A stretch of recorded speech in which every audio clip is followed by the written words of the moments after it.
có băng ta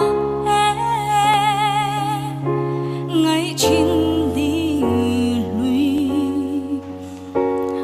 dùng lên mình phua tu apel ta